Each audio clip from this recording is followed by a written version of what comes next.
네, 오늘 제목은 문제가 해결되다라는 제목으로 말씀을 같이 생각해 보도록 하겠습니다. 어, 우리가 드리고 있는 이 예배가 있습니다. 우리 교회는 좀 작아서 그렇지만 현대 교회의 일반적인 예배 순서를 보면 보통 설교가 진행되기 전에 어떤 순서가 있죠? 설교 전에 예배 순서 중에 모른 척 하시겠습니까? 성가대 찬양이 있습니다. 보통은 성가대 찬양을 하게 되는데 성가대 찬양을 할 때 큰 교회들은 오케스트라까지 포함된 거의 음악회 수준의 그런 성가대 찬양을 하기도 합니다. 그리고 이런 성가대를 보면 사람들의 구성을 보면 보통 어떻습니까? 여자 파트와 남자 파트가 있죠. 여자 파트는 소프라노, 알토, 남자 파트는 테너와 베이스 이렇게 구성되어져 있습니다. 그런데 여러분은 혹시 이렇게 남자와 여자로 구성된 오늘날의 성가대 모습이 언제부터 시작되었는지 알고 계십니까? 사실 기독교가 로마 시대의 국교로 공인된 이후에 중세 시대에 이르기까지 음악은 교회에서 빼놓을 수 없이 중요한 것이었고, 중세 시대에 많은 음악들이 만들어졌는데 그런 음악들은 교회 음악에서 시작된 것들이었습니다. 그럼에도 18세기 이전까지는 교회에서 성가대는 오직 남자만 설 수 있었다고 합니다. 자, 그러면 여기서 좀 질문이 생기십니다. 그러면 소프라노나 알토와 같은 음은 누가 부를 수 있는가?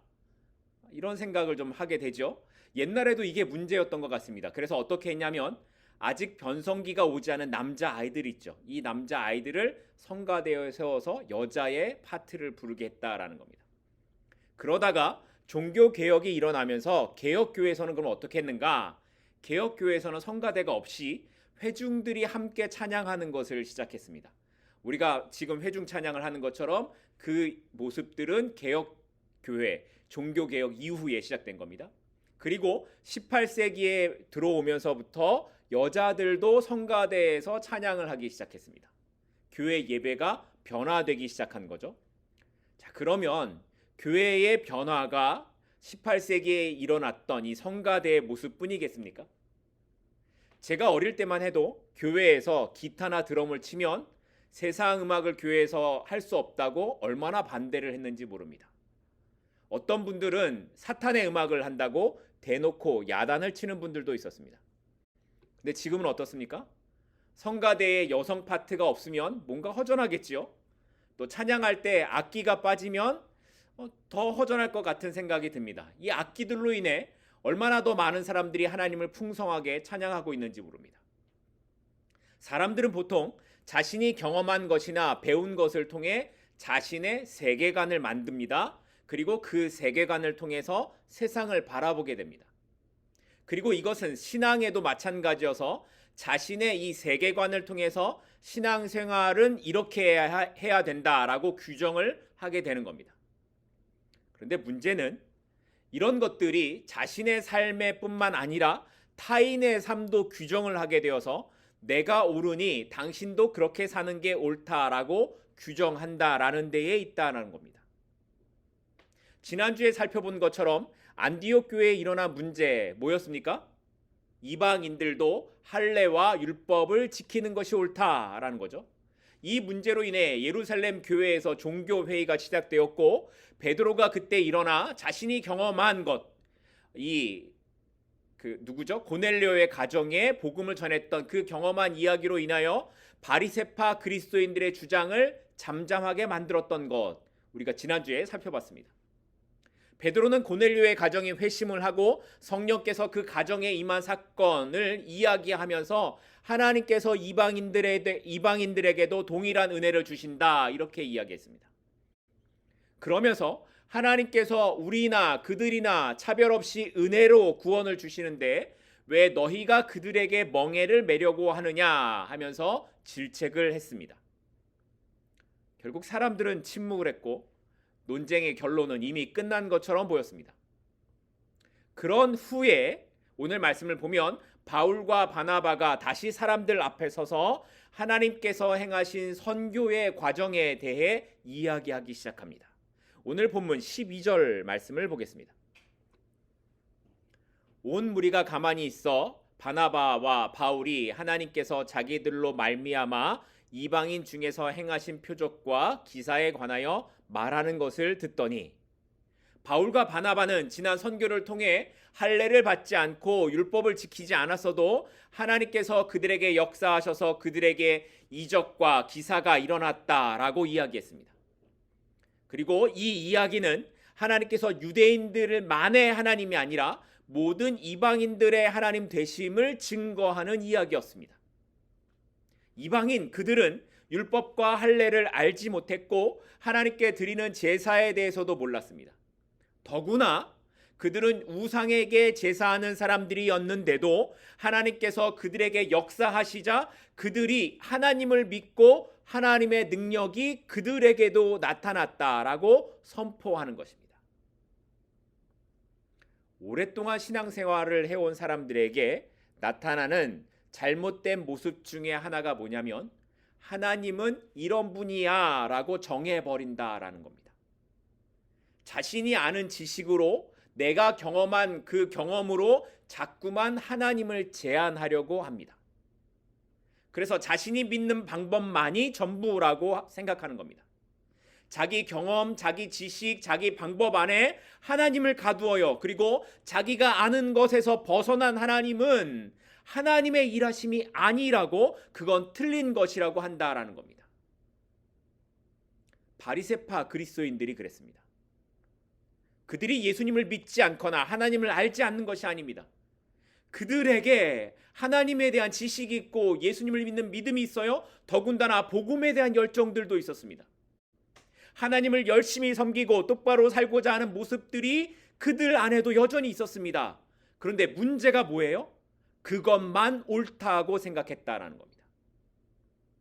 자신의 경험과 생각을 넘어서 일하시는 하나님을 믿지 못하고 인정하지 않고 자꾸만 자신들의 생각 안에 하나님을 가두려고 했다라는 겁니다. 내가 아는 것이 얼마든지 틀릴 수 있는데 그것을 인정하지 못하면 이들과 같은 실수를 범하게 되는 겁니다. 내가 알지 못하고 이해하지 못해도 하나님께서는 분명히 나의 한계를 넘어서 일하고 계시는 그 능력을 나타내 보여주십니다. 그 하나님의 능력 앞에 서면 우리의 모습, 인간은 너무나 작고 작은 피조물에 불과할 뿐입니다. 그러니 나의 생각과 다르고 내 마음에 안 들고 내 계획과 달라도 하나님의 인도하심과 그 일하심 앞에 순종하는 저와 여러분이 될 수 있기를 소망합니다. 그 삶이 하나님이 나의 주인 되심을 고백하며 살아가는 삶이기 때문입니다. 이렇게 바울과 바나바가 간증을 하고 나자 이제 회의의 결론을 내리기 위해 예루살렘 교회의 의장이었던 누구일까요? 야고보 사도가 일어나 이렇게 말을 합니다. 본문 14절입니다. 하나님이 처음으로 이방인 중에서 자기 이름을 위할 백성을 취하시려고 그들을 돌보신 것을 시므온이 말하였으니, 야고보 사도가 여기에 시므온이라는 사람을 지목하고 있어요. 이 시므온이 누굴까요? 베드로입니다. 베드로의 이름을 시므온이라고 부르는데 이 이름은 베드로의 히브리식 이름입니다. 야고보가 베드로를 이렇게 부른 것은 그와 친밀한 관계가 있었다라는 것을 말하는 것이기도 하지만, 그 자리에 모인 대부분의 사람들이 시므온이란 이름을 들으면 그가 누구인지 알 수 있었다. 다시 말해 대부분의 사람들이 다 유대인들이었다라는 것을 이야기하는 겁니다. 야고보 사도는 먼저 하나님께서 이방인들 중에 어떤 이들을 하나님의 백성으로 부르셨다라는 것을 베드로가 말했던 이 증언을 통해 다시 한번 확인시키고 있습니다. 베드로가 경험했던 고넬료의 사건처럼 할례도 없고 율법도 지키지 않는 이방인들에게도 하나님의 역사가 나타나고 성령의 임재가 있는 것은 하나님께서 그들을 백성으로 취하셨다, 이렇게 선언하는 겁니다. 그러면서 이제부터 중요한 이야기를 해요. 그러면서 야고보는 여기에 아무도 반박할 수 없는 중요한 말씀을 덧붙입니다. 본문 15절입니다. 선지자들의 말씀이 이와 같이 어떻다고요? 일치하도다. 앞에서 바울과 바나바 그리고 베드로가 말한 그 사실은 다 어디에 근거를 두고 주장하는 겁니까? 자기들의 경험이에요. 선교를 다니면서 하나님의 역사가 있었다. 고넬료 가정을 구원하시는 하나님의 역사가 있었다. 이건 다 그들의 경험에 근거한 주장입니다. 그런데 야고보 사도가 이 주장에다가 뭘 더하고 있는 거예요? 선지자들의 말씀이 이것과 일치한다라는 겁니다. 말씀으로 그 근거를 가지고 오는 거예요. 성령 운동에 심취한 분들의 이야기를 듣게 되면 성령께서 오늘 나에게 이런 말씀을 주셨다. 오늘은 누구를 만나지 말라고 하셨습니다. 오늘은 뭐 직원을 뽑을 때 누구를 채용해야 된다라고 말씀하셨습니다. 뭐 이런 이야기들을 해요. 예전에 한참 유행했던 뭐 이렇게 훅 하면은 뒤로 넘어지고 이런 비냐드와 같은 운동들이 다 이런 겁니다. 물론 하나님께서 때때로 우리 개인에게 주시는 성령의 역사가 분명히 있습니다. 때때로 우리에게 말씀하시는 하나님의 음성이 있어요. 그러나 중요한 것은 우리의 경험이나 간증도 중요하지만 그것이 성경과 일치하는 것인가를 확인해야만 한다는 겁니다. 왜냐하면 말씀에 근거하지 않는 것은 헛된 것일 때가 많기 때문입니다. 그래서 야고보 사도가 말한 것이 뭐예요? 말씀이었습니다. 야고보 사도는 바울과 바나바가 이야기했던 그 근거를 구약의 아모스서에서 찾았는데 아모스 9장 11절과 12절 말씀입니다. 그걸 오늘 본문 16절부터 18절에 이렇게 기록을 합니다. 오늘 본문 16절부터 18절입니다. 이후에 내가 돌아와서 다윗의 무너진 장막을 다시 지으며 또 그 허물어진 것을 다시 지어 일으키리니 이는 그 남은 사람들과 내 이름으로 일컬음을 받는 모든 이방인들로 주를 찾게 하려 함이라 하셨으니 즉 예로부터 이것을 알게 하시는 주의 말씀과 함과 같으니라. 자 보세요. 아모스 선지자가 등장을 해요. 아모스 선지자는 기원전 760년부터 750년 사이에 활동한 선지자입니다. 그러니까 오늘 지금 본문에 기록된 이 본문이 기록될 때 그 시대로부터 800년 전에 활동한 선지자입니다. 그런데 그 800년 전의 예언의 말씀이 뭐였습니까?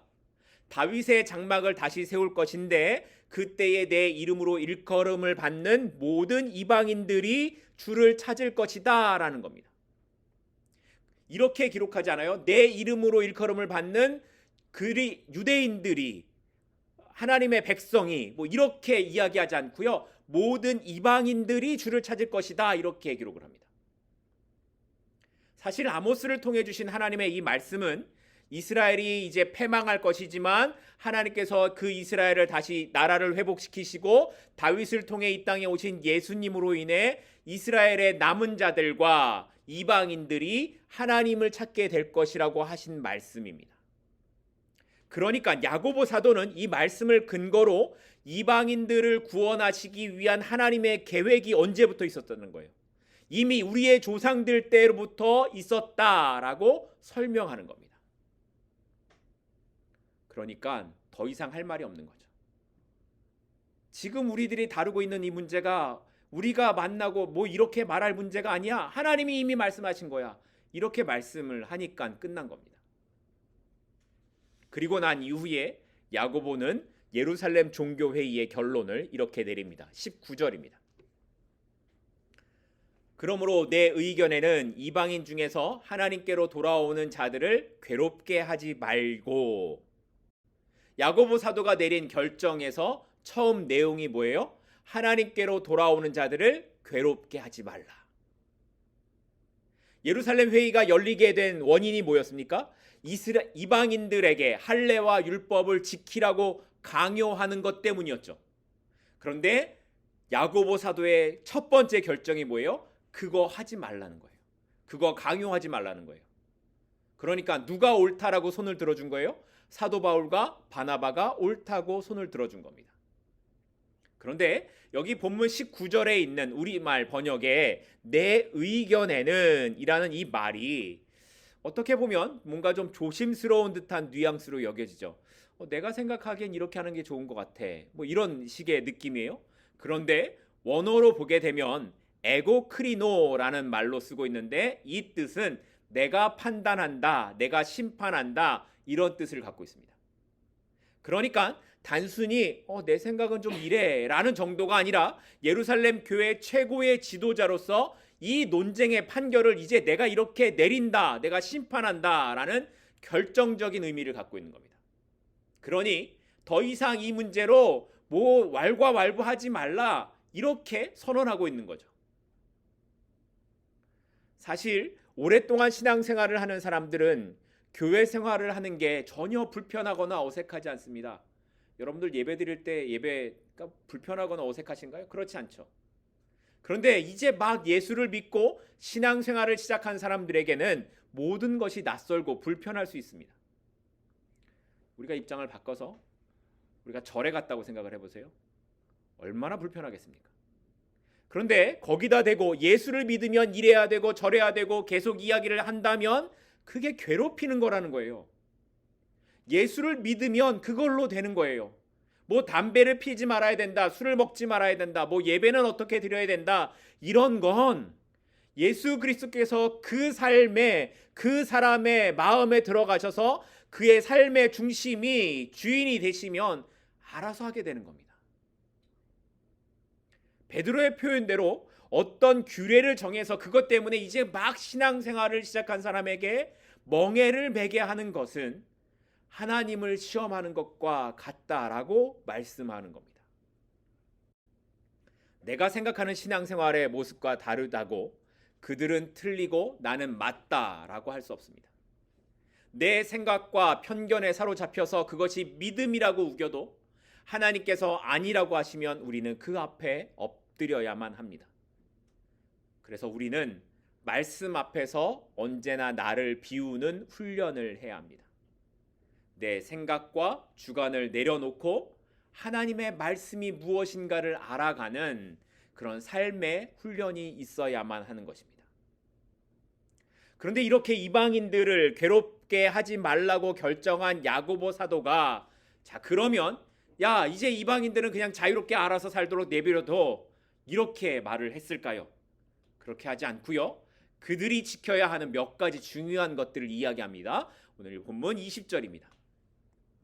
다만 우상의 더러운 것과 음행과 목매어 죽인 것과 피를 멀리 하라고 편지하는 것이 옳으니 사람이 어떤 일을 하는 것으로 구원을 얻는 것이 아니지만 야고보 사도는 구원받은 사람이 지켜야 하는 삶의 모습이 있음을 분명히 이야기합니다. 그게 뭐였습니까? 우상의 더러운 것과 음행과 목매어 죽인 것과 피를 멀리 하라는 거였습니다. 그러니까 우리가 구원을 받은 것은 우리의 행실이 아니라 오직 믿음과 은혜로 구원을 받은 것은 분명하지만 그러나 그 구원을 받은 성도는 최소한 이런 삶을 살아야 된다라고 지침을 주고 있는 겁니다. 그리고 이것이 야고보 사도가 가진 고민이기도 했습니다. 사실 야고보 사도는 이 예루살렘 회의 때문인지 성도의 삶이 어때야 하는가에 대해 굉장히 많은 생각을 한 사람이었습니다. 그래서 그가 쓴 야고보서를 보면 성도의 삶에 대해 굉장히 많은 것들을 강조합니다. 그래서 야고보서의 중심 내용이 뭐예요? 믿음은 그 뭘로 안다? 열매로 안다라는 거예요. 이렇게 야고보 사도는 예루살렘 종교회의에서 비록 이방인이어서 문화가 다르고 언어가 다르다고 하더라도 그리스도인으로 살아야 되는 것, 그리스도인은 이렇게 살아야 된다라는 것을 4가지를 이야기했는데 우리는 3가지로 좀 나누어서 살펴보도록 하겠습니다. 자, 첫 번째는 뭐냐? 그리스도인이 이렇게 살아야 된다. 우상의 더러운 것을 멀리 하라는 겁니다. 사실 이방인들의 삶에서 우상은 그냥 삶의 일부였습니다. 그들이 살아가는 도시 곳곳에 우상의 신전이 있고 그 신전에서 나오는 음식이나 도구들을 거리에서 팝니다. 그러니까 시장에서 파는 음식들의 대부분이 우상의 제물이고 도구였던 겁니다. 자, 그럼 그곳에서 사는 사람들은 어떻게 살까요? 다 그거를 먹고 살아야만 합니다. 그냥 그렇게 섞여 사는 겁니다. 왜냐하면 그렇게 안 살면 너무 힘들고 불편하기 때문입니다. 그런데 예수님을 믿고 난 이후에는 그렇게 살지 말아야 되니까 이제는 편했던 삶이 불편한 삶으로 들어가게 되더라는 겁니다. 이 땅의 성도의 삶도 마찬가지입니다. 성도의 삶은 예전에는 그냥 똑같이 살면 돼서 편했는데 이제는 예수님 때문에 불편한 삶을 살게 되더라는 겁니다. 우리가 사는 게 너무 편하고 그냥 사는데 잘 되고 내 뜻대로 다 잘 되는 것 같고 그러면 성도의 삶이 아닐 수 있어요. 이걸 생각하셔야 돼요. 성도의 삶은 불편합니다. 세상의 방법대로 반대로 살아야 되기 때문에 불편합니다. 그래서 성도로 살아가는 것이 어렵고 힘든 것입니다. 야고보 사도가 이것을 이야기하는 겁니다. 둘째는 음행을 멀리해야 된다라고 말을 합니다. 음행을 멀리하라. 당시 이방 종교들에게 있어서 음행은 자연스러운 것이었습니다. 당시의 신전에서는 신을 기쁘게 하는 것은 남녀가 성적 음행을 하는 것이고 그것이 제사의 일부분이라고 여겼기 때문에 그 당시 우상의 신전들에는 창기들이 있을 정도로 음행하는 것이 낯선 일이 아니었다라고 합니다. 그러니까 사람들이 음행을 하는 것에 죄의 의식을 느낀다든가 마음에 걸림이 되지 않았다라는 거예요.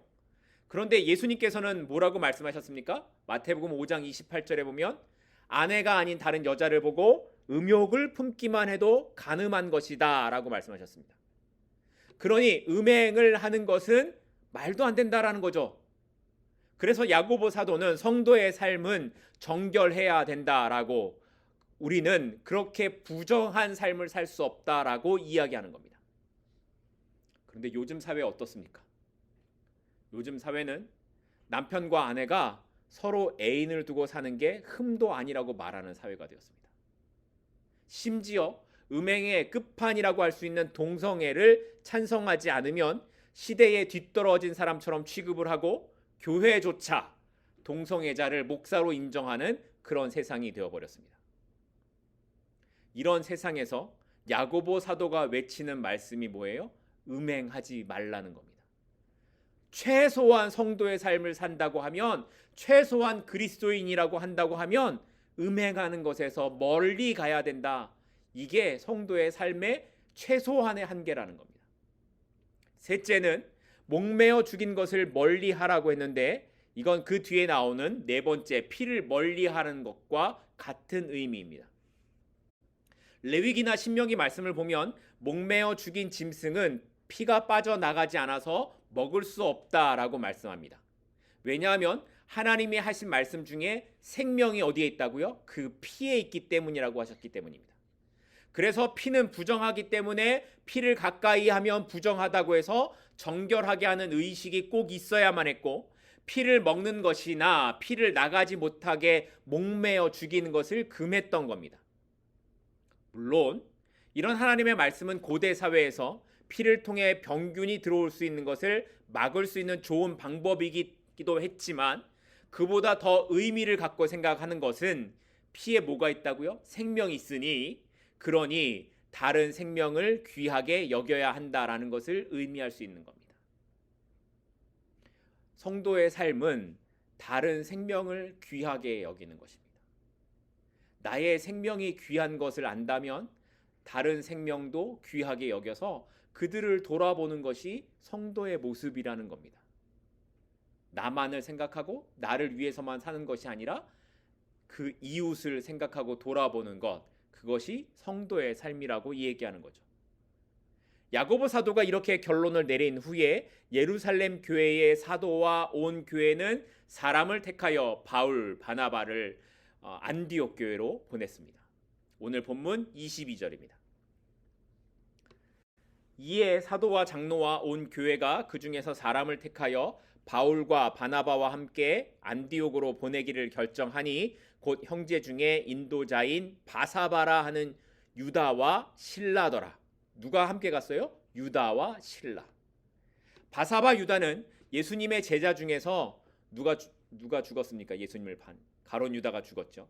그리고 그 가룟 유다를 대신할 사람을 뽑을 때 마띠아와 함께 후보로 나왔던 사람이 유다입니다.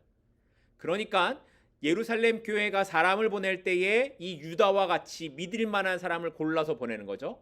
그리고 또 다른 한 사람이 등장을 해요. 실라입니다. 실라, 여러분 많이 들어보셨죠? 이 사람은 다음에 진행되는 바울의 2차 전도 여행을 같이 함께한 사람입니다.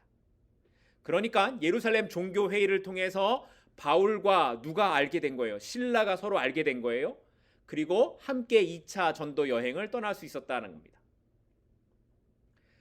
생각해 보면 사실 바울과 바나바는 바리새파 성도들의 일로 인해 처음에는 굉장히 답답하기도 하고 화도 나고 그랬을 겁니다.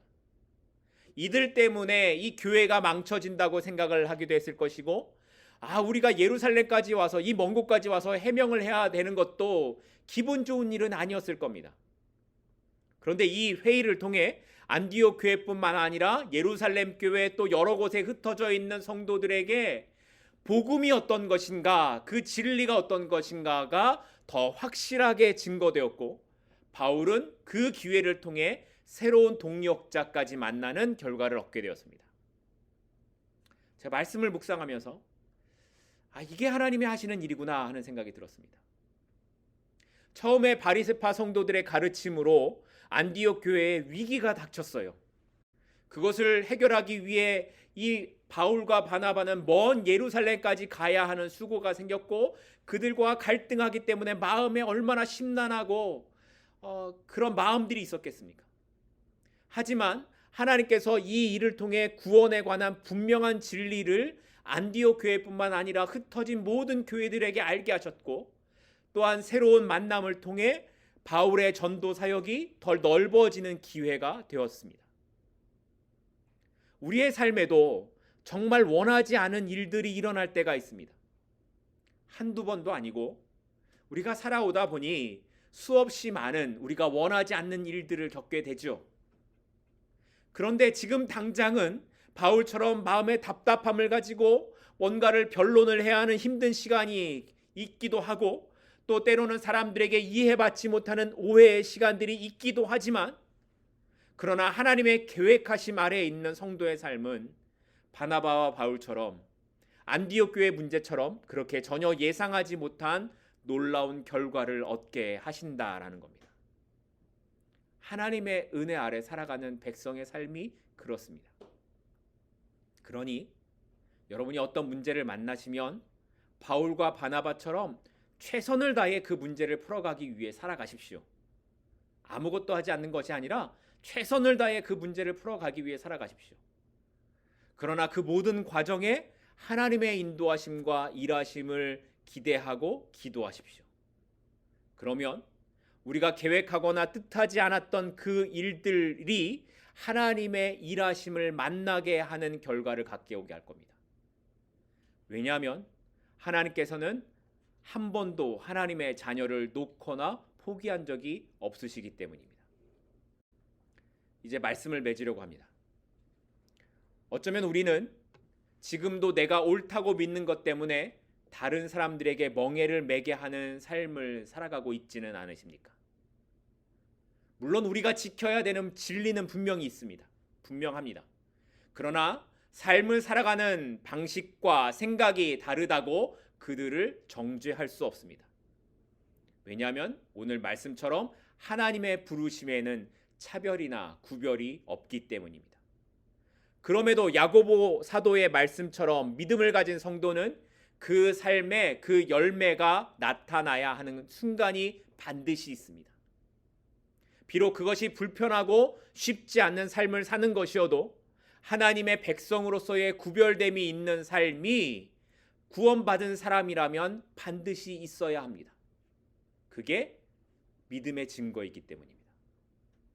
이제 예수 그리스도를 생명의 주인으로 삼고 살아가는 저와 여러분의 앞길에 영광만 있지 않을 겁니다. 때로 더 불편하고 더 속이 상하고 힘든 시간을 지나갈 수 있을 겁니다. 그럼에도 우리가 믿는 것은 하나님께서 우리를 그냥 내버려 두지 않으시고 우리가 생각하지 못한 방법으로 하나님의 일을 이루어 가신다라는 겁니다. 오늘 이 믿음이 우리 모두의 믿음의 고백이 될 수 있기를 간절히 축복하고 소망합니다. 그래서 언제나 하나님 앞에서 나는 하나님의 일하심을 기대합니다. 나는 오늘도 그 하나님의 일하심을 기대하며 살아갑니다. 이런 고백이 저와 여러분 가운데 있기를 소망합니다. 기도하겠습니다.